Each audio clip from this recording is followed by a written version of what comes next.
ще ви представя Ришка. Това е Ришка. Тя сигурно иска още храна. Това е Джаки. Джаки! Това е Джак Ръсъл.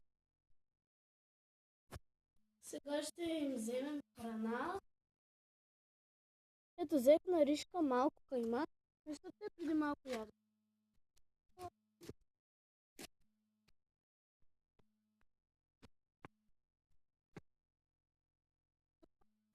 Слагам го тук, за да яде тайничко от Джаки. Защото понеже той е лапа.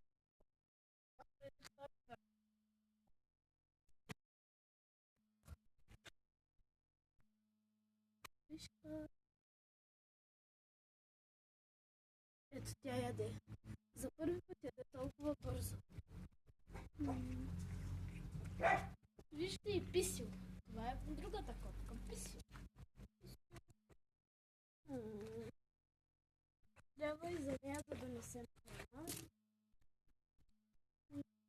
Но той сигурно се е нахранил, защото лови мишки. А Джаки скача върху мене. О, Джаки.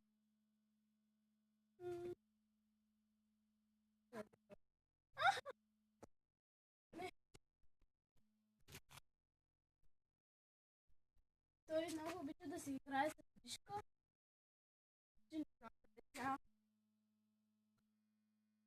Ришка, като му викна Ришка името на котката и той се обръща. Джаки, Джаки, виждате ли? Ришка.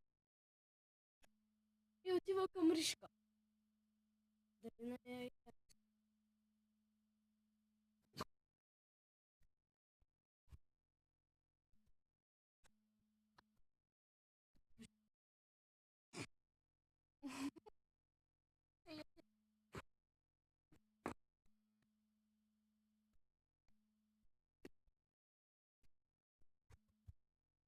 Това е играта на Джаки и Ришка.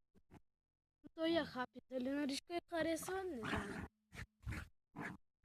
Джаки. Разсеяме Джаки, докато Ришка избяга. Обаче тя май не си прави всичкия труд да избяга. Джаки. Той се страхува от голямата котка. Все пак, вие няма ли да се страхувате от нещо голямо почти колко това?